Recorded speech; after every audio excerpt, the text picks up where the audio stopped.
निकलने के लिए आदमी ने अदृश्य होने की कला का कठिन अभ्यास किया। 4 बार की लंबी कोशिशों के बाद अब आखिरकार पहली चरण पूरा हो गया है और उसने जो तरीका अपनाया वह भी बहुत सरल था। बस जूते उतार देना ताकि चलते समय कोई आवाज न हो, फिर ध्यान से सेल के आसपास देखना और जेल प्रहरी की दृष्टि की अंधी जगह ढूंढना। जब वह निरीक्षण के लिए आया तो उसे यह देखकर आश्चर्य हुआ कि जो कैदी सेल में होना चाहिए था वह सच में गायब हो गया है। उसने जल्दी से दरवाजे को खोलकर चारों ओर खोजा, लेकिन उसके आश्चर्य की बात यह थी कि वह केवल दीवार के कोने में छिपा था। लेकिन जेल प्रहरी की चेतावनी का सामना करने पर आदमी पूरी तरह से लापरवाह था, बल्कि उसने सिर घुमाकर फिर से जेल की दीवार पर ध्यान दिया। इसलिए वह लकड़ी की पट्टी के संधि के सहारे बिना किसी उपकरण के दीवार पर चढ़ गया तब तक जब तक वह ऊपर के लोहे के फ्रेम को पकड़ नहीं लिया। जब जेल प्रहरी फिर से कमरे की जांच करने आए तो उन्होंने पाया कि यह व्यक्ति फिर से गायब है। जब सामने वाले ने कोई प्रतिक्रिया नहीं दी, वह बेहद गुस्से में आ गया और तुरंत जेल का दरवाजा खोलकर अंदर चला गया। उसने सोचा था कि कैदी फिर से दीवार के कोने में छिपा होगा, लेकिन चारों ओर उसने सब देख लिया, फिर भी वह उसे नहीं देख पाया। परंतु जेलर जल्दी ही समझ गया और तुरंत जेल के दरवाजे के ऊपर की ओर देखा। जैसा सोचा था वह ऊपर छिपा हुआ था। इस दृश्य को देखकर जेलर ने तुरंत उसे फटकार लगाई और अंतिम चेतावनी। हालांकि जबरदस्त मारपीट और जीवन के खतरे का सामना करते हुए भी आदमी ने गर्व भरी मुस्कान दिखाई, क्योंकि उसकी अदृश्यता की कला ने असर दिखाना शुरू कर दिया था। अदृश्यता की कला को पूरी तरह से हासिल करने के लिए आदमी ने अपनी बाहें फैलाना शुरू किया, अपनी हथेलियां हिलाई और उसके बाद बार बार कोण को समायोजित किया जब तक कि वो अपनी हथेलियां नहीं देख सका। क्योंकि इंसान की दृश्य सीमा केवल 180 डिग्री है, उसने इससे अपनी दृष्टि की सूचकांक का पता लगाया और इस तरह से आदमी की आंख की दृष्टि से बाहर छुप गया। और यही है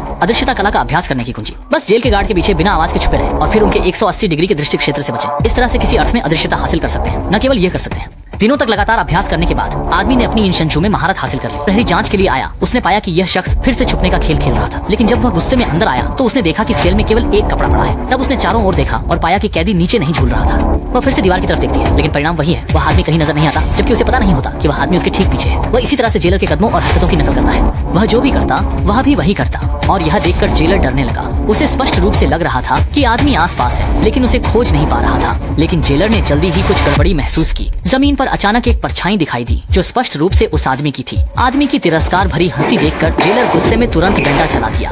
हालांकि ऐसा होने पर भी आदमी के चेहरे पर एक गर्व भरी मुस्कान थी। दूसरे व्यक्ति की चेतावनी के बाद उसने अपने हाथ पर एक आंख का चित्र बनाया और खुद को जेलर की दृष्टि से देखने की कल्पना की। इस बार उसने न केवल दूसरे के चाल ढाल की नकल की, बल्कि उनके मन की सोच का अनुमान भी लगाया। शरीर और मन को एक जैसा रखने से वो चुपके से और बिना किसी की जानकारी के काम कर सकता था। लगातार कठोर प्रशिक्षण के कारण छुपने की कला उसके साथ एक हो गई थी और अब की जेल कोठरी में उसका साया भी नहीं दिखाई दे रहा था। ये नहीं पता कि इस बार वह जेलर से पकड़ा जाएगा या नहीं। जांच के दौरान वह व्यक्ति हमेशा की तरह आया और पाया कि यह आदमी फिर से गायब हो। लगता है कि आदमी को बस ढूंढते ही उसे कम से कम आधा मरा तो कर ही देना पड़ेगा। पर अजीब बात यह थी कि जेलर ने इधर उधर खोजा, लेकिन आदमी का कोई भी निशान नहीं मिला। यहाँ तक कि फर्श पर उसकी छाया भी गायब हो गई। पर इससे पहले कि वह ज्यादा प्रतिक्रिया कर पाता, एक हाथ अचानक से आ गया। अगले ही पल आदमी ने जेलर को जमीन पर गिरा दिया। जेलर उठने के बाद थोड़ा विरोध करना चाहता था, लेकिन 1 सेकंड से भी कम समय में उसे दरवाजे से सचिव पूरी तरह से डर गई, क्योंकि सामने वाला व्यक्ति भूत की तरह था, जिसे देखा नहीं जा सकता था और छुआ नहीं जा सकता था। लेकिन आदमी के जेल से भागने से पहले ही उसे सजा पूरी करने पर रिहा कर दिया गया।